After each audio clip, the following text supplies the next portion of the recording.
Hello दोस्तों, नमस्कार। स्वागत है आप सभी का आपके अपने यूट्यूब चैनल में। दोस्तों, आज 9 जून को आरआरबी एनटीपीसी सीबीटी 1 के फर्स्ट शिफ्ट का एग्ज़ाम समाप्त हो गया है।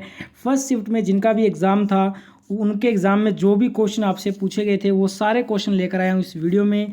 तो इस बात पे वीडियो को एक बार सारे के सारे जने जितने भी प्यारे दोस्त देख रहे हो सारे एक बार लाइक कर देंगे और जितना हो सके ज़्यादा से ज़्यादा वीडियो को ज़रूर शेयर कीजिएगा।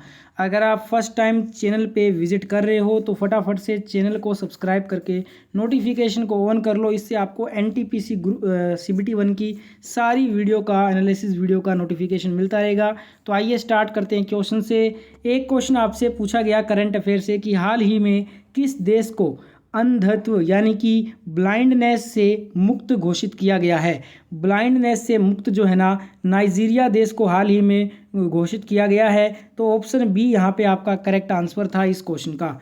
अगला क्वेश्चन आपसे पूछा गया था सहकारी समितियों के अनुच्छेद में संशोधन क्यों किया गया था। तो आपको बता दूं, सहकारी समितियों के अनुच्छेद में संशोधन किया गया था ताकि सहकारी समितियों की कार्य प्रणाली को मजबूत और पारदर्शी बनाने के लिए जो है ना, इसके अनुच्छेद में संशोधन किया गया था। ऑप्शन बी अगर आप करके आए हो तो आपका आंसर बिल्कुल सही होगा।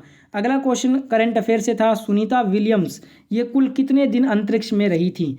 बहुत ही चर्चा में रही थी सुनीता विलियम्स हाल ही में, और ये अंतरिक्ष में कुल 286 दिन रह के आई थी। तो 286 दिन यहाँ पे आपका करेक्ट आंसर था इस क्वेश्चन का। अगला क्वेश्चन आया था पोषण अभियान से कि पोषण अभियान जो है ये किसके द्वारा शुरू किया गया था। तो आपको बता दूं, पोषण अभियान दोस्तों ये महिला एवं बाल विकास मंत्रालय के द्वारा शुरू किया गया था। अगर आप ऑप्शन बी करके आए हैं तो आपका आंसर ये बिल्कुल सही होगा। अगला क्वेश्चन आया था यहाँ पे करंट अफेयर से कि भारत और सिंगापुर की सेना का जो अग्नि युद्ध संयुक्त सैन्य अभ्यास होता है ये कहाँ पर आयोजित किया गया। तो ये आयोजित किया गया देवलाली महाराष्ट्र के अंदर। तो देवलाली महाराष्ट्र आप अगर करके आए हो इस क्वेश्चन का तो आपका आंसर बिल्कुल सही होगा। अगला क्वेश्चन आपसे पूछा गया था 2024 में भगवान बिरसा मुंडा की 150वीं जयंती के अवसर पर किस विशेष दिवस का आयोजन किया गया।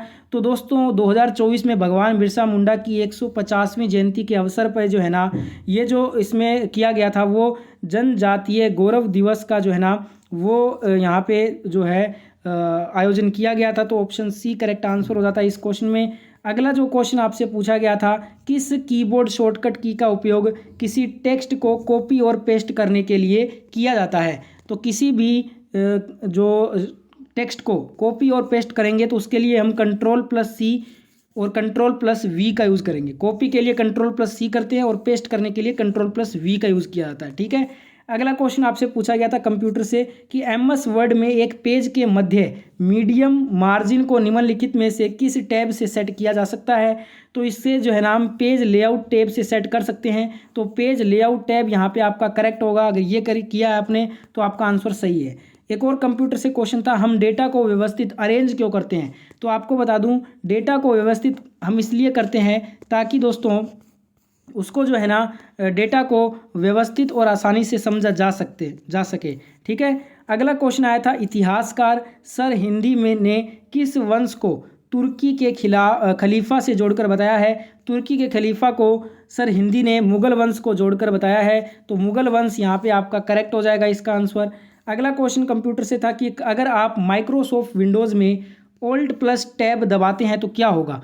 Alt+Tab अगर हम माइक्रोसॉफ्ट विंडो में दबाएंगे ना तो खुले एप्लीकेशन के बीच स्विच किया जा सकता है हम। तो खुले एप्लीकेशन के बीच में स्विच करने के लिए हमें माइक्रोसॉफ्ट विंडो में Alt+Tab शॉर्टकट की दबाना पड़ता है। अगला क्वेश्चन आया था वर्तमान में जम्मू कश्मीर में सरकार किस गठबंधन के तहत बनी है।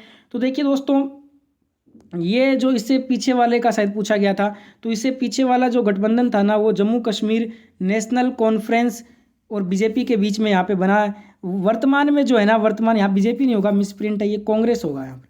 ठीक है, कांग्रेस होगा क्योंकि जो वर्तमान में जो सरकार चल रही है गठबंधन की, जो चुनाव हुए थे हाल ही में जम्मू कश्मीर में, तो उसमें जम्मू कश्मीर एक नेशनल कॉन्फ्रेंस पार्टी है। ठीक है, उमर अब्दुल्ला के साथ में, और उसमें जो अलायंस है ना वो INC इंडियन नेशनल कांग्रेस के अलायंस में ये सरकार चल रही है। तो यहाँ पे मिस प्रिंट है, बीजेपी की जगह आप कांग्रेस कर लीजिएगा।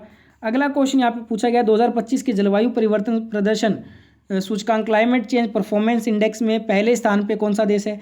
अब यहाँ पे देखिए पहला स्थान तो कोई नहीं निर्धारित है, पर 4th नंबर पे जो सर्वोत्तम रैंक के साथ है वो डेनमार्क है।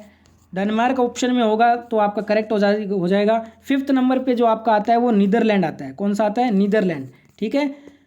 और भारत जलवायु परिवर्तन सूचकांक में 2025 में 10वां स्थान भारत ने प्राप्त किया है। 24 में रैंकिंग जो है ना 2 स्थान नीचे खिसक गया, और फिर भी यह वैश्विक स्तर पर शीर्ष 10 प्रदर्शन करने वाले देशों में भारत बना हुआ है। अगला क्वेश्चन आया था, निम्नलिखित में से कौन सा नृत्य ऐसा है जिसमें संगीत जो है उसका उपयोग नहीं होता। संगीत का उपयोग नहीं होता है वो तो हो जाएगा छऊ। भरतनाट्यम में भी संगीत का उपयोग होता है, ओडिसी में भी होता है, कथक में भी होता है। छऊ नृत्य में संगीत का उपयोग नहीं होता, तो छऊ अगर आपने किया है ना तो आपका आंसर सही है। एक आया था, अरुणाचल प्रदेश के पूर्व में निम्नलिखित में से कौन सा देश स्थित है। पूर्व में, अरुणाचल प्रदेश के पूर्व में म्यांमार स्थित है, तो म्यांमार अगर आपने किया है तो आपका आंसर बिल्कुल सही होगा।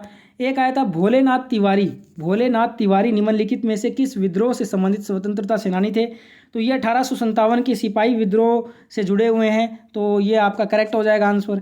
वीडियो में इतने ही क्वेश्चन मिले हैं, जिनको और क्वेश्चन आते हैं वो इस वीडियो के कमेंट कर दीजिएगा, उनको आने वाले शिफ्टों में डिस्कस कर लूँगा मैं। वीडियो अगर आपने यहाँ तक देख लिया है तो लाइक शेयर सब्सक्राइब भी कर दीजिएगा। मैं अब मिलूँगा आपसे अगले शिफ्ट के एनालिसिस में। जय हिंद, जय भारत।